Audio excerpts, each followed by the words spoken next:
नागपूरमध्ये गॅस टंचाईची परिस्थिती निर्माण झाली आहे। नागपूर शहरामध्ये एलपीजी गॅस सिलेंडरची टंचाई निर्माण झाली असून नागरिकांना मोठ्या अडचणींचा सामना करावा लागतोय।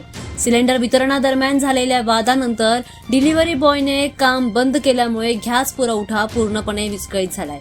या अचानक निर्माण झालेल्या परिस्थितीमुळे अनेक भागांमध्ये गॅस मिळणं कठीण झालंय आणि त्यामुळेच नागरिकांना एजन्सी समोर रांगा लावाव्या लागतायत। दरम्यान घरगुती वापरासाठी गॅस उपलब्ध नसल्यामुळे स्वयंपाकाच्या कामामध्ये मोठ्या प्रमाणामध्ये अडथळे येत आहेत। त्यामुळे नागरिकांनी देखील यावर तक्रारी दाखल केलेल्या आहेत।